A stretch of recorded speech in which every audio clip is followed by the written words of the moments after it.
Oh, yeah, it's the way we see it tonight here on YouTube, Facebook, Twitch, and Twitter X platforms. I'm Ralph Williams. Yeah, here's the Bobby Blue Band. Ain't no love in the heart of the city. Oh, yeah, speaking of that tonight, our special guest tonight will be Tony Moreno. He is filling in tonight for... Oh, excuse me. Wow, pushed the wrong button there. There we go. Now we're back on the air. There we are. All right. Bill Cannata, who tonight is taking the night off.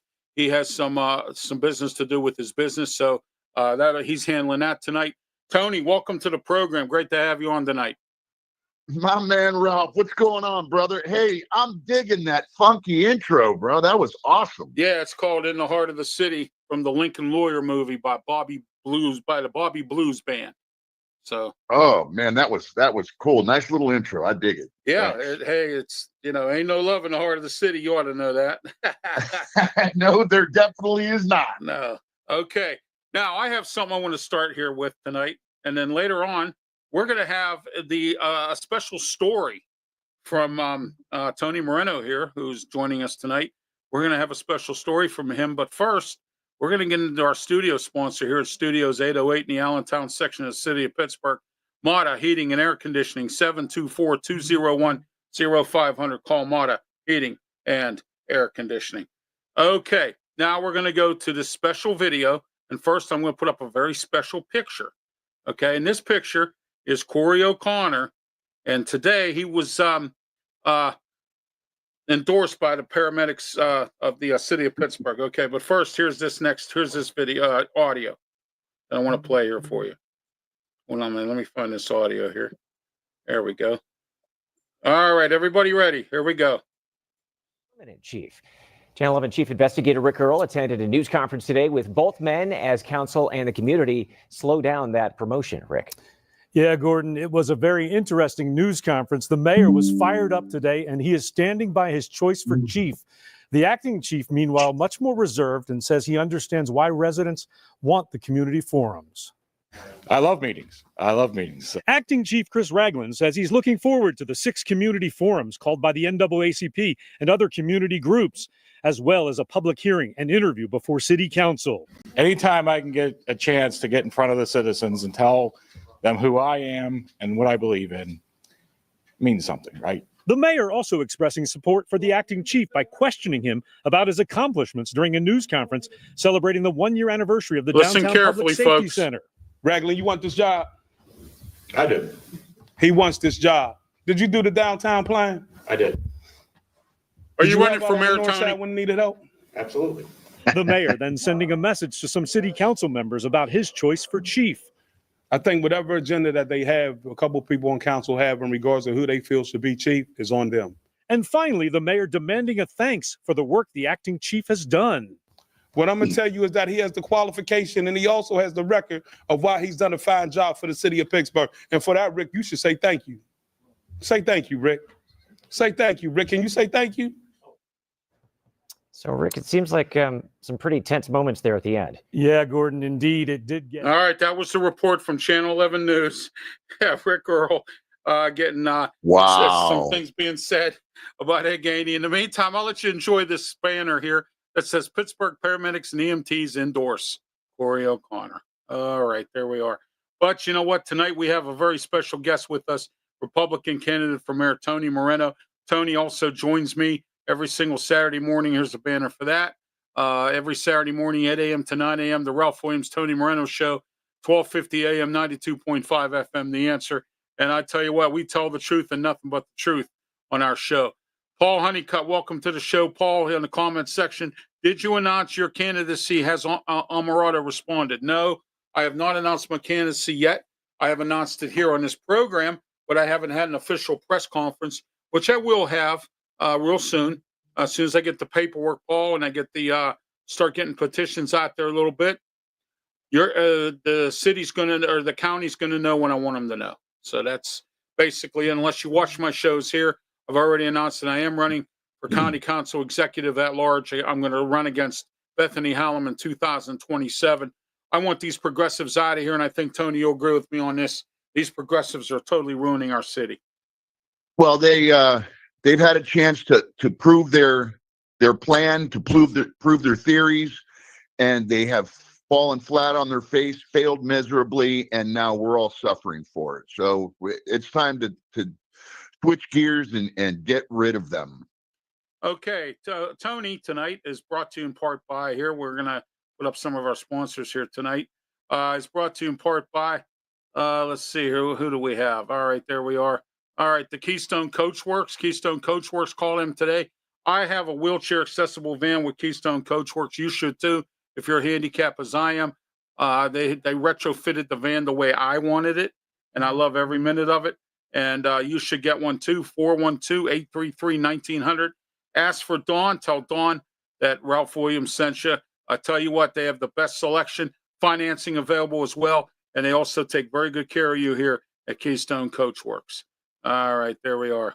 All right, so Paul Honeycutt said, yes, I meant Homeland, my fault. And that's fine, Paul, I got you. So, all right, there we are. Okay, now we're going to get back to the show here a little bit here. The way we see it tonight, I know you don't see Bill with me tonight. Bill had prior obligations.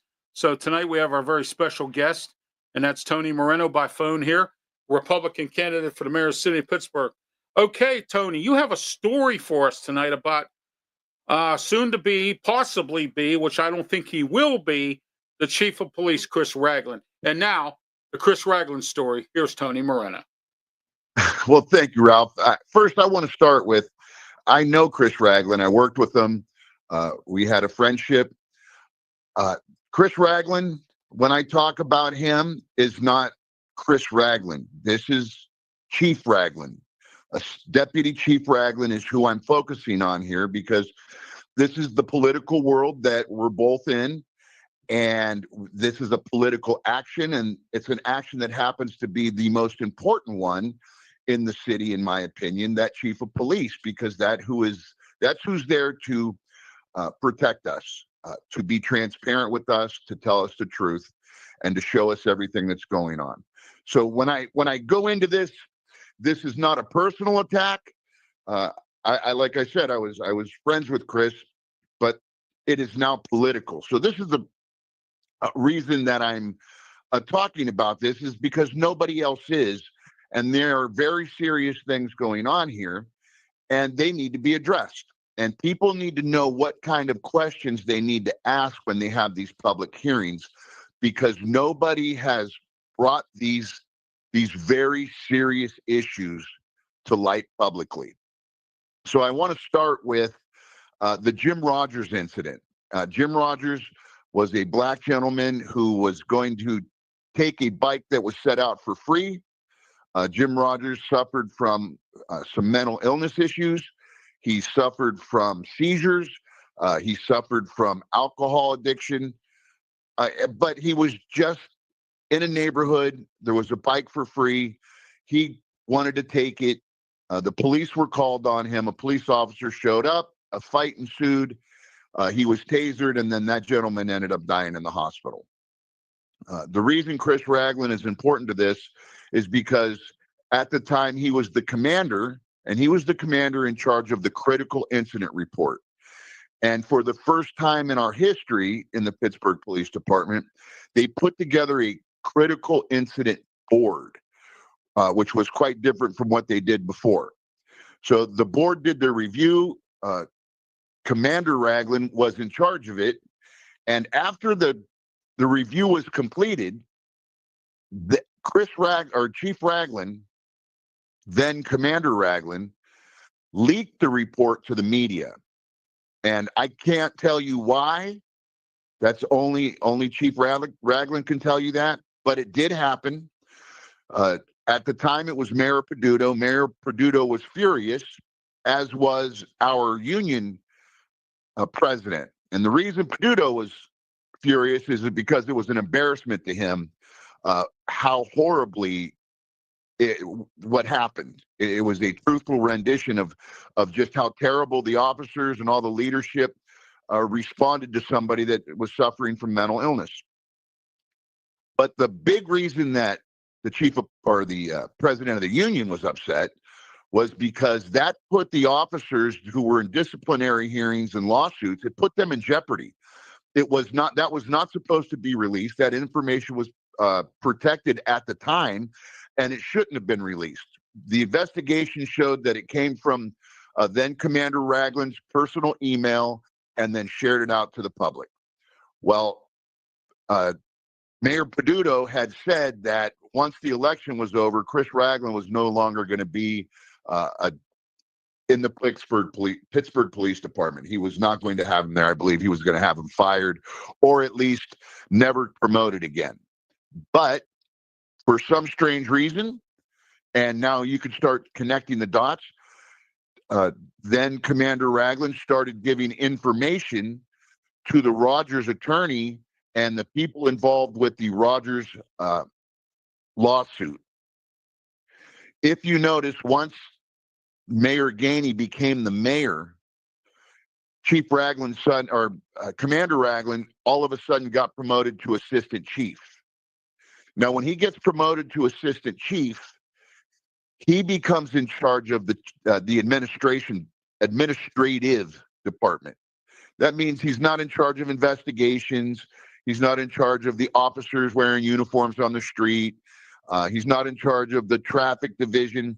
He's in charge of all the administrative processes that go on inside of the police department, to include the Office of Municipal Investigations, which is the RAT squad, basically, or internal investigations. And he's also in charge of all the video that goes out in the city of Pittsburgh. And that's why this is very important. So the leak is the first thing that's the problem. There's issues there with the oaths that you take. There's issues with protecting information so it doesn't hurt our union members and our police officers who ended up getting their jobs back because they did not kill Jim Rogers. The people that were in charge included then Commander Ragland. And the reason I'm bringing that back up is because at the time, there was in place something called Crisis Intervention Team Training.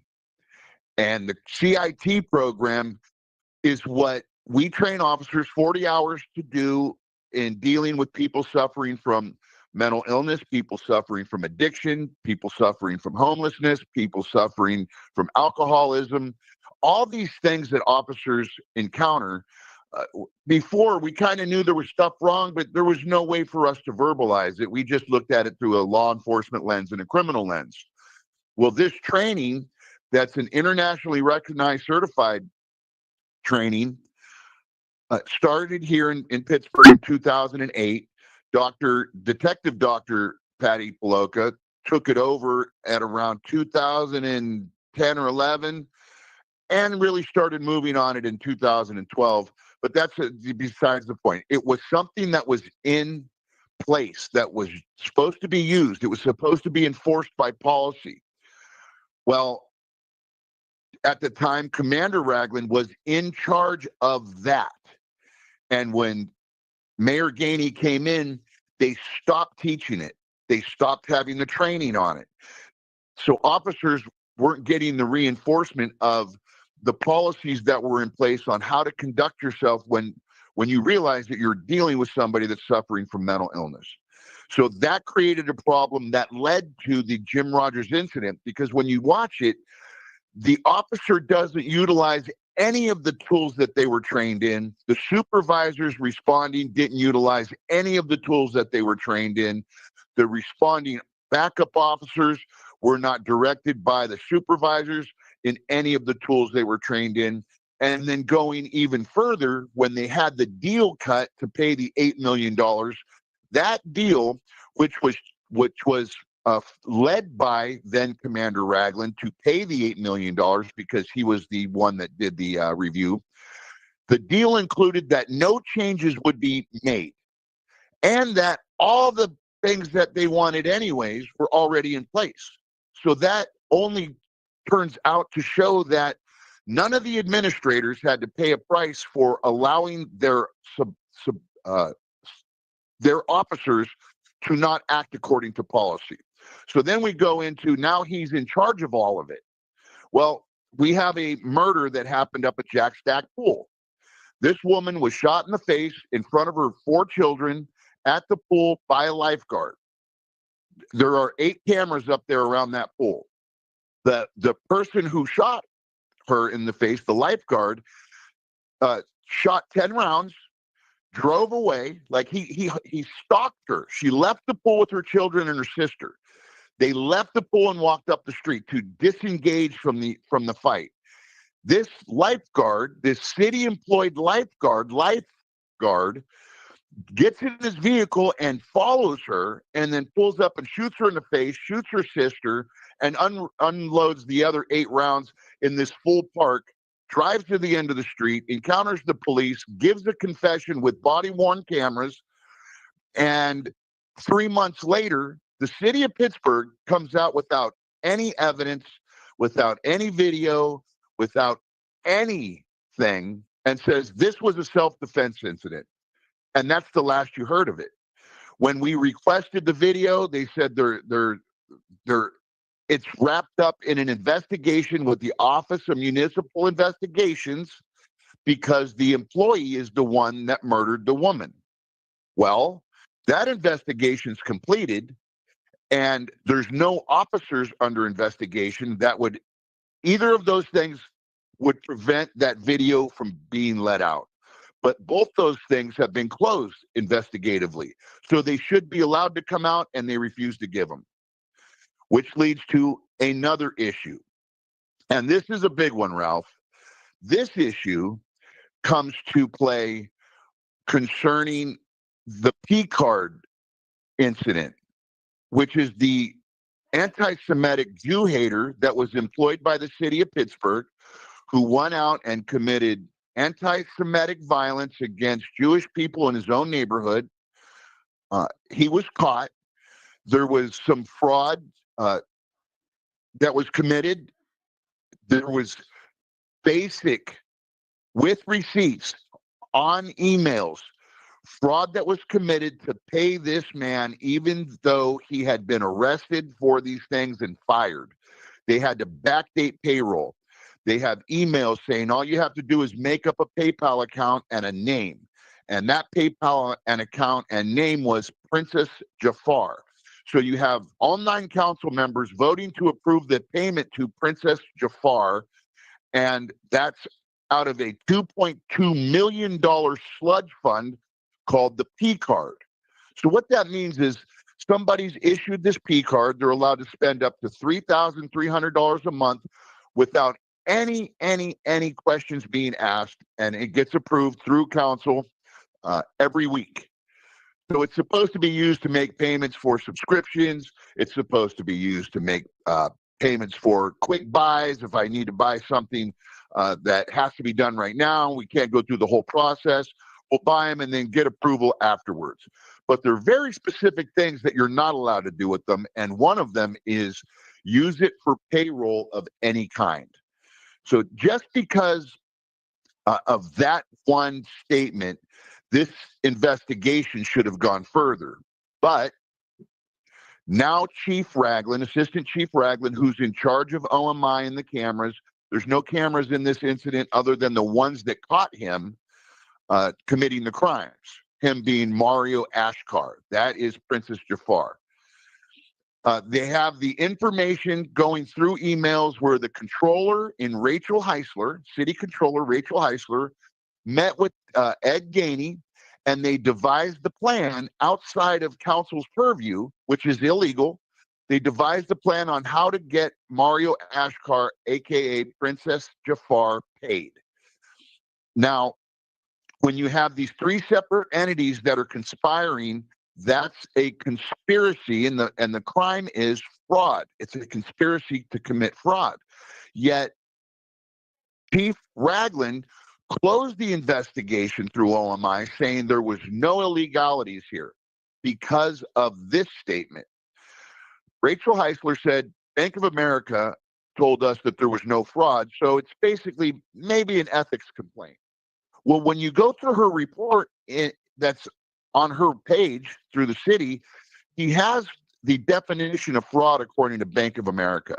And all that's required is that the card holder is who they are, and they approve of the payment, and that the payment is going to the person named.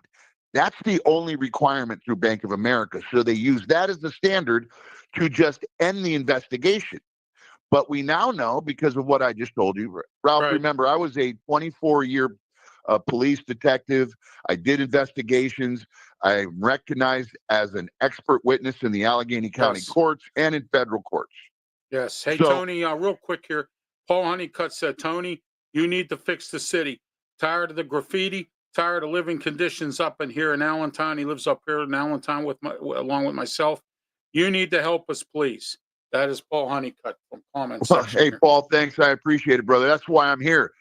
Vote for me. Also, Change your, if you're Democrat, change to Republican. yes, Sign my petitions and get out and vote for me. yes, absolutely. So now back to Go Ragland. ahead. He so they end the investigation. Rachel Heisler ends her investigation, and they go forward with the payment. Well, after these investigations are ended by the internal investigations in the city of Pittsburgh, and the money's already paid, we know by policy they broke all their rules, all their own standard rules. But we also find out that there's about $114,000 that were also spent under the PayPal rigging of this process. So now whoever's using PayPal to get paid is suspect because they're paying payroll and they're not supposed to. Well, Steven Zappala's office, the district attorney here in Allegheny County, hears all of this and realizes the same thing I do. This is not right. There's a crime here. He goes to the Gainey administration and says, hey, now that your investigations are over, we would like the paperwork about the investigation that went on and how we got to this point. There's a lot of correspondence here and we want to see them. Chris Ragland is in charge of OMI, or I'm sorry, Chief Ragland is in charge of OMI. Lisa Frank, who is in charge of the administrative office in Gainey's administration, she's part of the SEIU crew. They say, no, you can't see this. There's a standard in law called Korea. It's a case that can prevent you from getting information while there's an investigation because it protects the person that's being investigated. Well, once the investigation is over, it doesn't apply anymore. So Zappala is correct and he should receive this stuff, but they tell him, no, you have to get a court order. We're not allowed to give this information out because it's protected. Well, we just went through this with the Jim Rogers incident. We found out that the city has cooked the process by giving Zappala's office the videos. Well, we know for sure that the videos that they have are owned by the city of Pittsburgh, as well as all the paperwork that they use in all of these processes.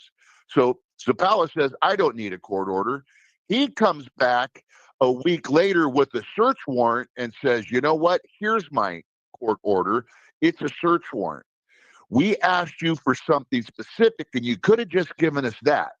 But because now we have a search warrant, any other crimes that we find while we're looking for the information about Mario Ashkar, aka Princess Jafar, and the illegal payments that were made, we get to see all of it. So they took all the information that they found out of the Office of Municipal Investigations. So that turns into, now think about that, Ralph. Yes, I'm a listening. Go search ahead. warrant Right. was served by the district attorney of Allegheny County on the mayor's office and the mayor's internal investigations office.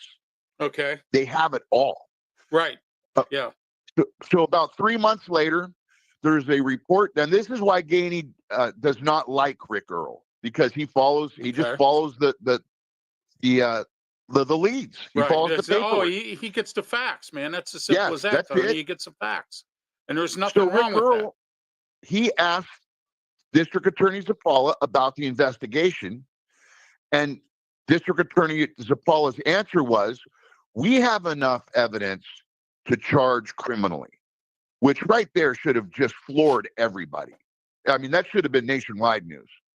But even better, he said, after we started looking into this, we saw the breadth of what was going on, and we need to find out who else was involved and how far-reaching this is. So what does that tell anybody that's involved in law enforcement and in the law in general? They're looking to build a big RICO case here.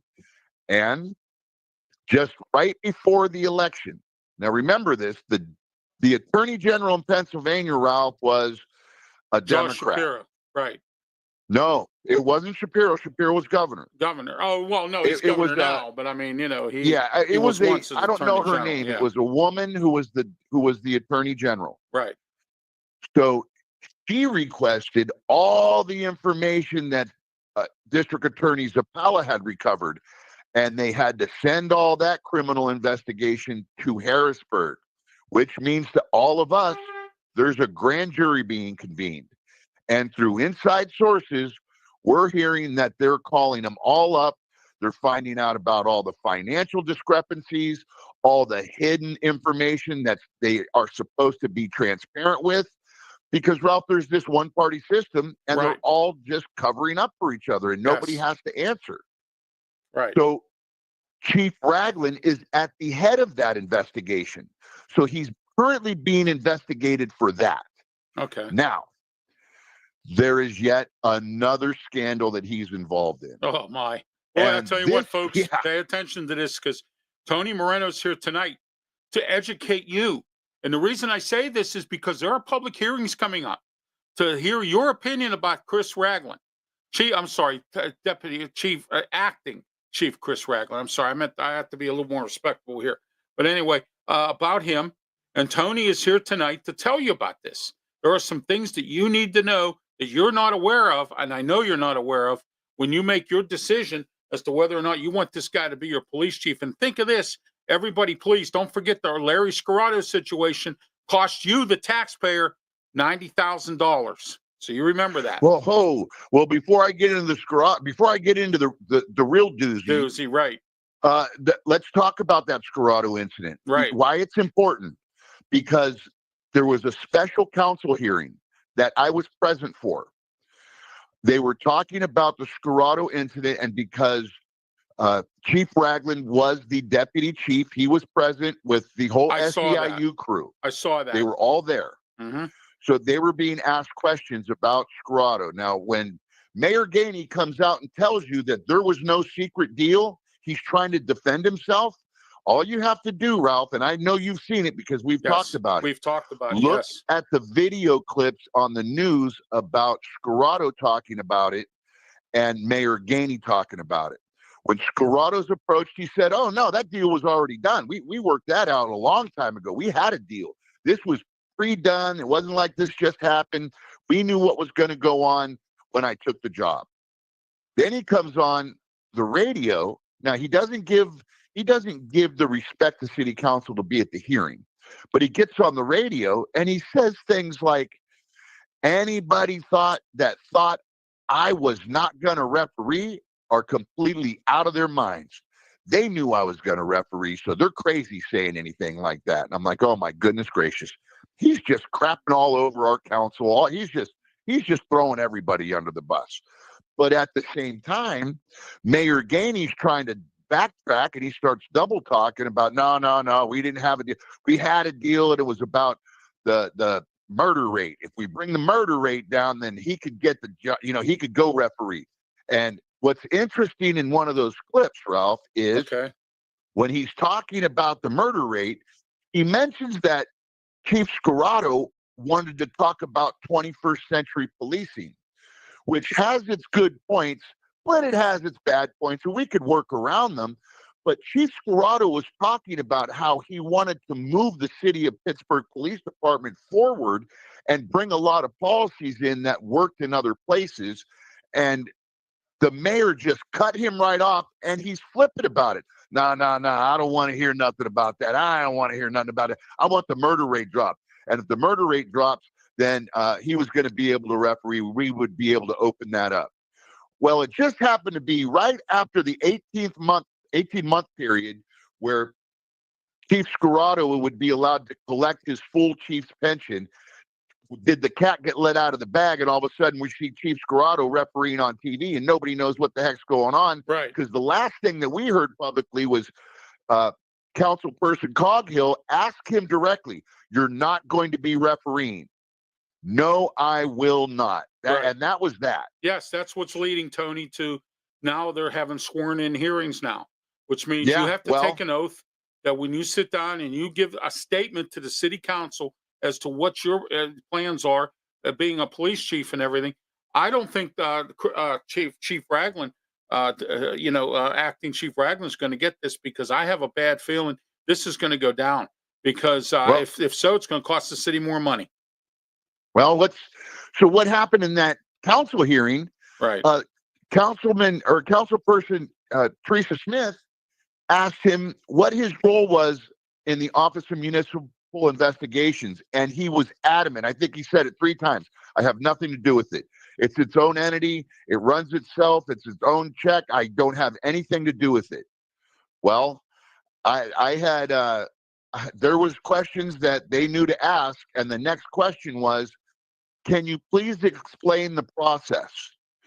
So right in front of all the council, and remember, Ralph, Right. this isn't a criminal thing right No. now during this hearing. This is just a question and answer from an at-will employee. He's not he's not union protected.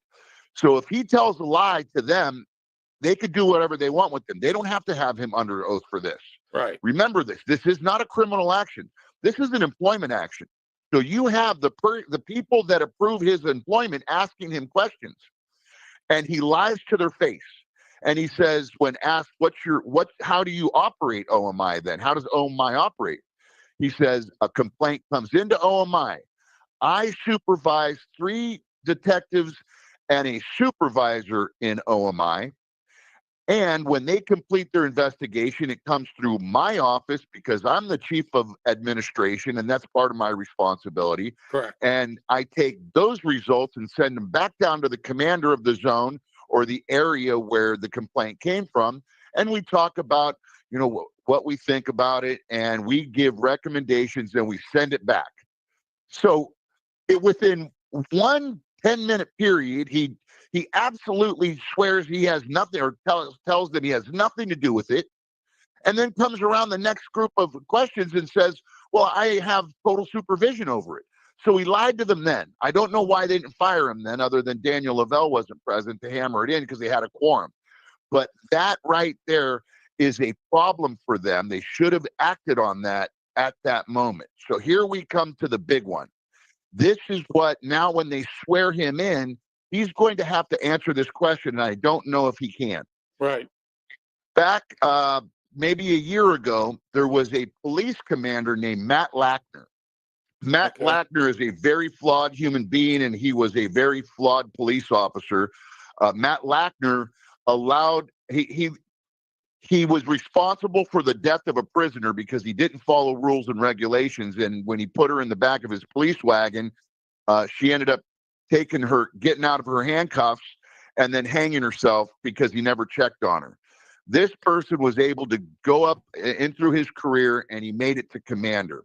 And he was very tight with or at the now time, Chief Ragland. They were together in all of their movements. So Lackner gets caught wiretapping police officers and police detectives. He was using body-worn cameras and hiding them in their vehicles so he could watch them and listen to them. And then he was using that to discipline them and try to fire them. Well, he got caught. There's 75 hours of video just in this incident. And during this investigation, now what the end result was, that investigation got moved over to the county police, and the county police worked out a plea bargain deal where he pleads to some menial ARD, where in 6 months the entire thing gets wiped off of his record and he can go be a police officer somewhere else, when it should be an actual federal offense for wiretapping laws against other police officers. But how Chief Ragland becomes involved is he has to do a review of all of those cameras. He has to do a review of all the tape. He has to make sure that these things aren't being done. And when he was asked during this investigation, his role, because he's the administrator in charge of it, he had to plead the fifth, meaning he says, I'm not going to talk about this because it could lead me to talking about a crime I might be involved with. Right. So now he is part of this investigation or civil rights lawsuit. Because of that, those officers that he spied on are suing him federally. The lawsuit's already been approved and it's active. He is under a civil rights lawsuit because he was involved in spying on police officers with their cameras. If they ask those questions appropriately and not just, hey, did you ever, they have to be structured accordingly.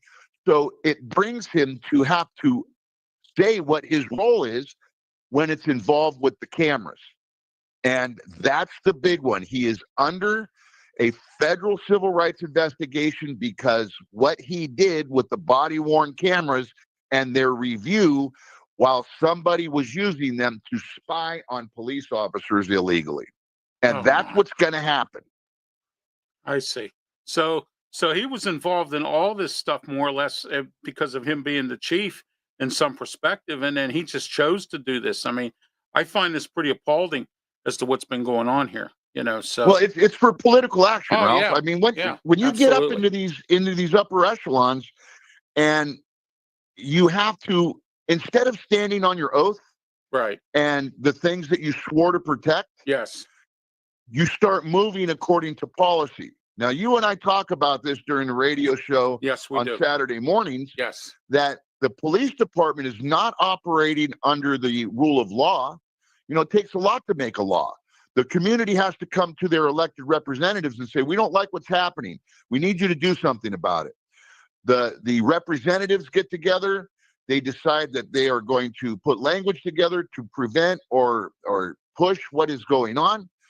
They bring it to all their the other representatives for a vote. It gets moved up to the Senate, then it gets moved up to the governor, and then it comes back down as a law, and that's what the police officer is sworn to uphold. Well, they can't change the laws because they're not smart enough. Or what they want to change them to is just a preposterous rendering of some fairy tale. So what do? They get in charge and they just change the policies, and they use the policies to threaten the police officers on whether they're going to be promoted, on whether they are going to be able to get overtime and earn extra money, or how they police. So that's what you're seeing is all these police officers who want to rise up in the ranks, right, are now manipulated by policy. yes. Because think about this, Ralph. Okay. How do you judge a police officer's ability to now become a leader and get promoted up through the ranks?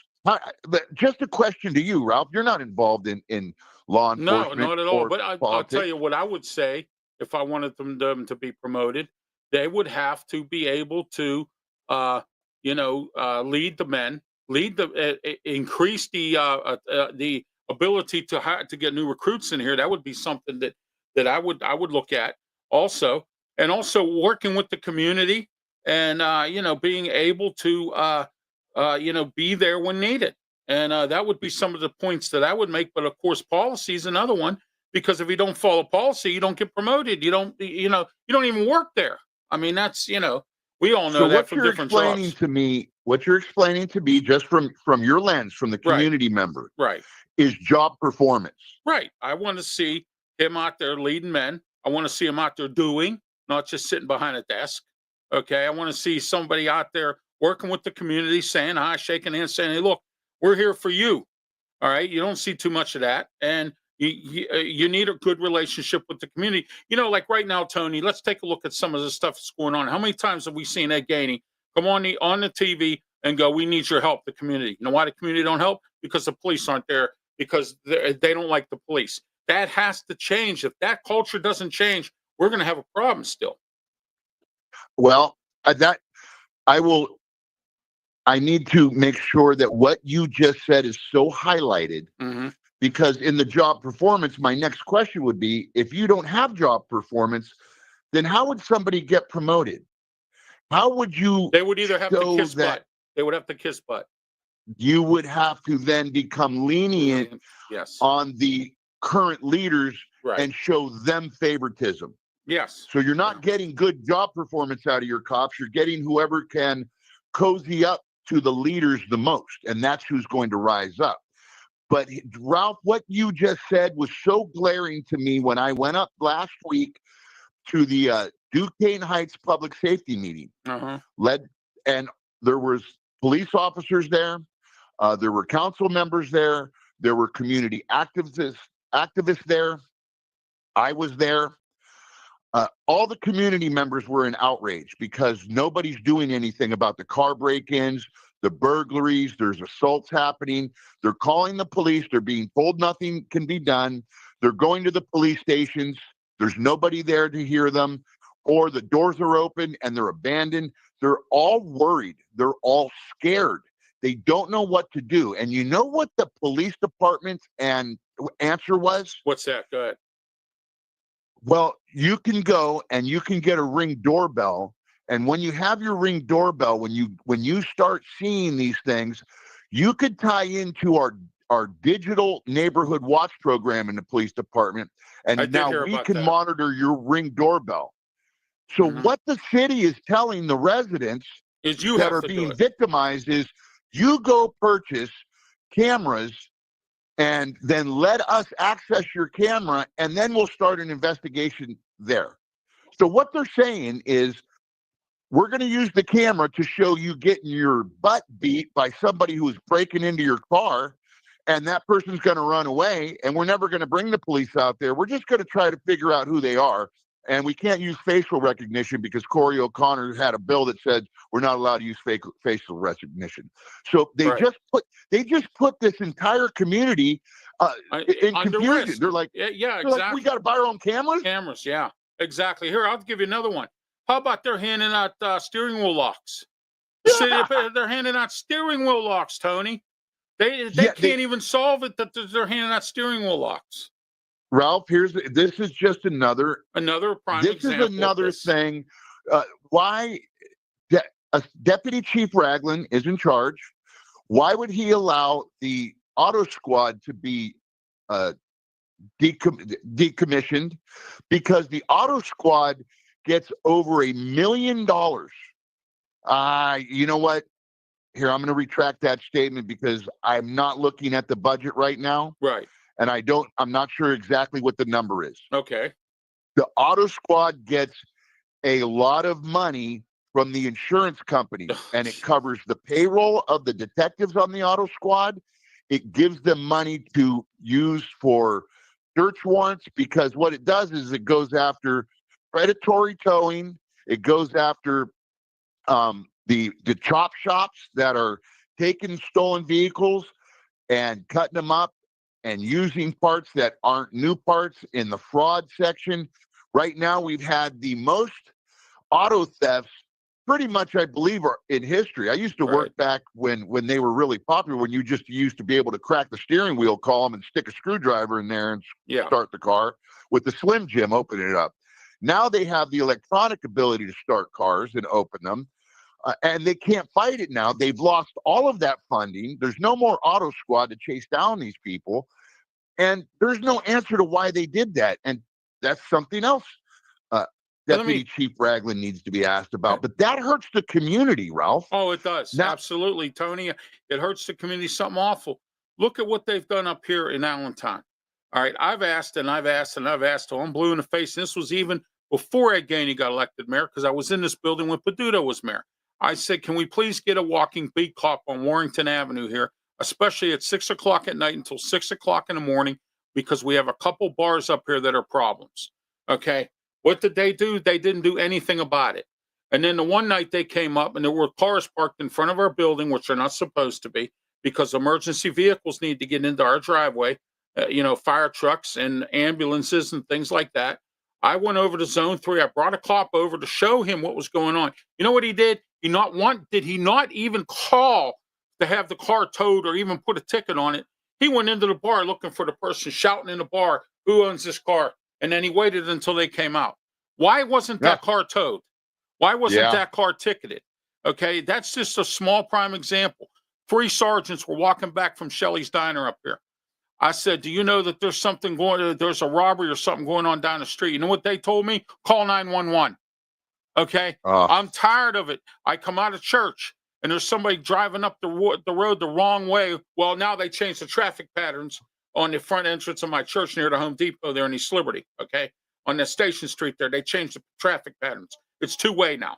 But when it was 1-way, my pastor and I were parking our car one night, and a woman come flying up the road the wrong way on the cell phone, almost hit both our cars. And then when I went over to go see a cop who had somebody pulled over, I said, excuse me, can you do something about this, stuff over here? You know what he told me? Guess what he told me? Call 911. Right. And that has to end, Tony. When you are mayor, and I know you will be, please end that. If I go to a cop and I tell him some woman's being raped, and what do you think he's going to tell me? Call 911? You understand what I'm saying? I mean, that's to me is unacceptable. It happens now. They, as a matter of fact, Chief Ragland was being interviewed after the closing of the police stations at night. Right. And everybody was freaking out. And Chief Ragland smugly tells the reporter with a smirk, listen, you call 911, right, we're going to show up. We'll show up. Yeah. You call 911, we'll show up. How about that Uber driver downtown that got robbed and no cop showed up? They sent the phone system through. Yeah. How about the smoke shop owner? Yes. The smoke shop owner in the middle of the day gets a gun put to his head and robbed, and they were just running around. On West Liberty Avenue. Yes, and nobody shows up. Nobody showed up for 2 hours. Because there's no empathy there, Ralph. It's like they don't even care. And I know police officers. It becomes a conditioned response anymore. They've lost that empathy because they're trained or they're told not to respond that way. Exactly. So now you've got the administration, both in the police department and the mayor's office, telling these police officers to ignore their oaths that they swore to help people. Ignore them. And that's what you're seeing right now. So now, hold on. Let me give a push here real quick, if you don't mind, Ralph. Sure, absolutely. I know that they're not paying, but they're helping me out, and it's right down the street from you. TC Candy, right there at 101 Brownsville. Yeah, they have my petition in their shop. Yeah, they have my petition in their shop. So if you're a Republican in the city of Pittsburgh, if your street sign's blue, go down there. Yeah, please go down to TC Candy. Buy a delicious piece of turtle. Turtles are delicious there. They're my favorite. 18th and Brownsville. Right there, yes, 18th and Brownsville. 101 Brownsville. Right. And I'm going to ask a question I'm going to ask a favor from people, because they asked me, the other party asked me, the Democrat Party that I belonged to for so long, and I realized I can never be a part of it again. They asked me to switch from being a Republican to a Democrat to help get Gainey out and to have Corey O'Connor be the mayor. Well, the first thing I told him is, why would I do that? Corey O'Connor is the author of the Defund the Police movement. Right. He's part of the problem. He's not the answer to the problem. He approved that funding, 10% of our funding in the police department, to go to the safety groups, the stop the violence groups, which equaled $6 million this year that didn't get spent. But I was offended that they were asking me to do that. So, if that's the way they're thinking, I'm going to ask all the blue dog Democrats that are just regular people, that the coaches and the den mothers, please switch to Republican. Get us voted in and give us a chance to show you that we really truly care about Pittsburgh and the residents that are suffering and the people that are being tortured out in the streets because the police officers are telling them we're not allowed to do anything. I will come in, Ralph, and I will serve you, and I will do the things that you're seeing aren't being done because I did them. When I come in this time, I'm going to make sure that the follow-up to the job is there, because that's what I didn't understand when I was a police officer. I was just I was a believer. You and I have talked about this. Yes, absolutely. I was really good at it. Yes, I you are. believed in the system. But when I did all that work and there's no follow-up to the system, I realized there's something more to this. They're just using the law enforcement entity and then the criminal element who's suffering.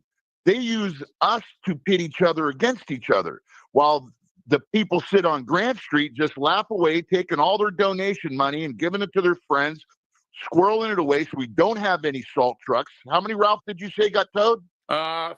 In fact, I'm going to show you the latest picture coming up in a couple minutes here. So, So right 5, here, the folks here watching. We could just blatantly see that these things aren't getting taken care of. Now, what I do for people to have the information, and I can bring receipts, so it just doesn't sound like, our friend on KDKA and Marty Griffin, who he thinks he's funny and clowning me, because his effort is you can't arrest your way out of this. So his answer is don't arrest anybody and let's just hope and pray it's all good. Because Corey O'Connor is part of the Central Catholic Mafia. He was just on video saying that doubling down. Why did it, Ralph, I'm going to ask you a question. Go ahead. What was the initial basis for everybody wanting Corey O'Connor to run? What was that sentiment about him running? Well, that he was a little bit different, that he was different than Ed Gainey. And what surprised me the most was he said the same stuff that Ed Gainey's been saying. And that convinced me that I needed to go into your direction. And that it convinced me that I don't want to hear the same thing. I want to change. I want something different. I am very disappointed in Corey. I actually thought he was going to be different. He's not going to be different. He's going to be a herd in sheep's clothing. That's exactly what he's going to be. Yeah, and if you remember, what was the first thing that he attributed his political career to? His father. Oh, my goodness gracious. Yeah. Every single Democrat that's not a progressive socialist says, we want Corey. We loved his father. His father was great. I worked for Bob O'Connor. Yes, I did. Let's remember this. Mayor O'Connor hired the head of the SWAT team in the city of Pittsburgh to be the chief of police. Yeah, that was Don Costa. He believed in law and order. He believed in the police department. He believed in utilizing the police officers to help the city of Pittsburgh, to help the residents of Pittsburgh, to serve the downtrodden, to treat the downtrodden correctly, to get into the neighborhoods and engage. That's what those two people believed in, because I worked for them. Exactly. And yes. Corey O'Connor, go look it up right there on Facebook. It's the Young Democrats of Allegheny County had a debate with Corey O'Connor and Ed Gainey. Yes. And during that debate, Corey O'Connor doubles down in a very angry way when he's asked about he's being accused of nepotism because dad was the mayor. He said, let's be clear. This is not a legacy vote. You're voting for Corey O'Connor. I'm not Bob O'Connor. I'm embracing my progressive values. He says he's embracing his progressive values no less than 5 times. He says, I'm not Bob O'Connor. I'm Corey O'Connor. I have a record. So when you go back and look at his record is as a council person, he was the chairperson for council for immigration and refugees. So that leads to his housing issues and his reasons for wanting all the zoning to change, because he knows that he's using all the current zoning laws that they just moved to bring immigration and refugees into much needed affordable housing. He was also part of the defund the police bill, where they took all the funding for the police officers and moved it to Stop the Violence Fund. They had a hiring freeze.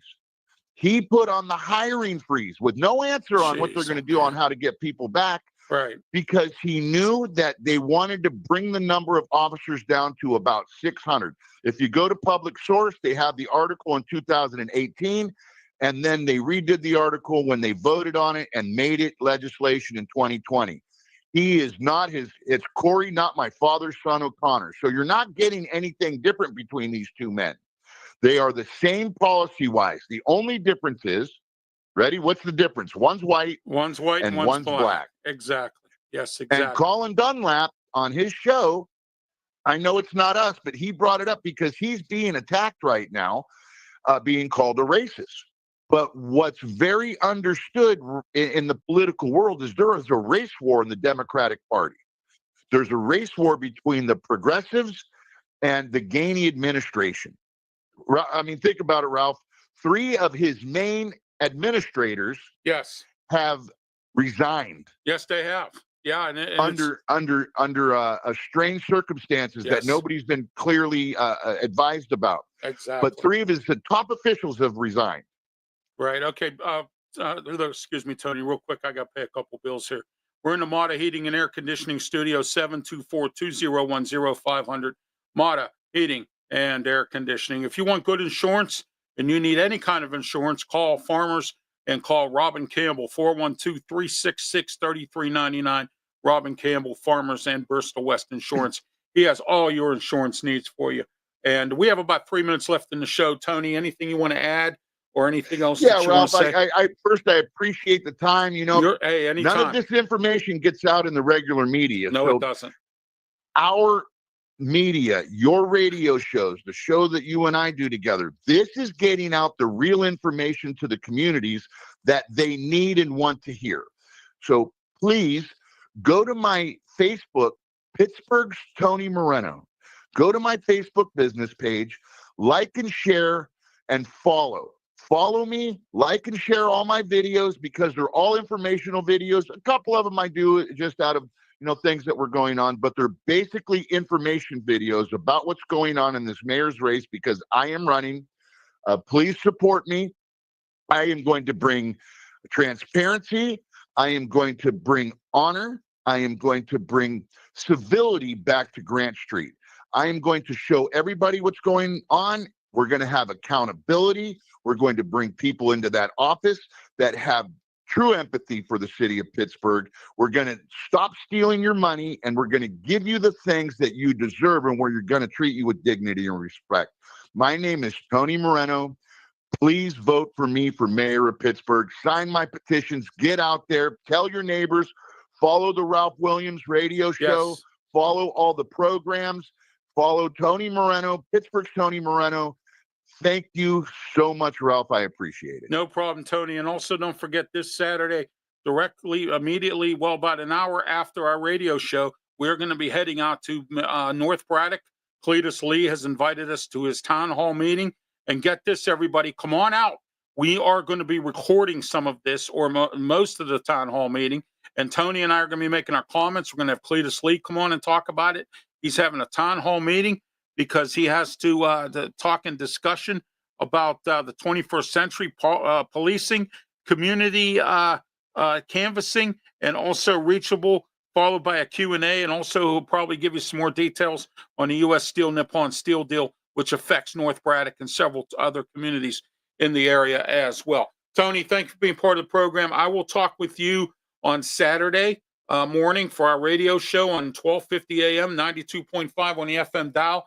I want to let everyone know, and this is a fact now, this is not me telling stories, because some people at one of the other radio stations I was affiliated with think everything I say is a lie, and it's not. We are beating the Big K on the ratings at the 8 a.m. to 9 a.m. time slot on Saturday. So just to let you know, that's exactly where we are. We're here at 1250 AM, 92.5 The Answer, the Ralph Williams, Tony Moreno show. Tony Moreno for mayor. Hey, it's time for a change in Pittsburgh, and I agree with the change. And believe me, Tony, I will be voting for you and everything else. And also, please do not forget 2027, Ralph Williams is running against Bethany Hallam for county council at large. Tony, it's time for a change. Time for you and me, you to shake up the city, me to shake up the county. It's time for that. Oh, we're going to rock and roll, Ralph. Yes, we are, my friend. All right, Tony, you have a great night. Thank you. Talk to you Saturday. Thank you. Good night. All right. That was Tony Moreno, who is my partner in crime on my radio station, on my radio show, the Ralph Williams, Tony Moreno show. This Saturday, we will be talking more about Chris Ragland. If you didn't hear this afternoon, don't forget to go to my YouTube channel, Ralph Williams, RW Media, and chat about, and also check out this show today.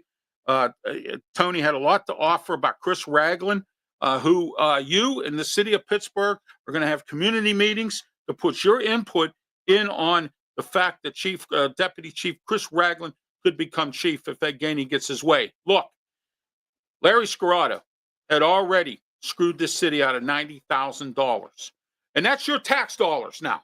I want to let you notice that that is your tax money, your tax dollar. Okay? And let me say this. If this city goes under 300,000 people, the state may have to come in here and take over the ship at Act 47 yet again.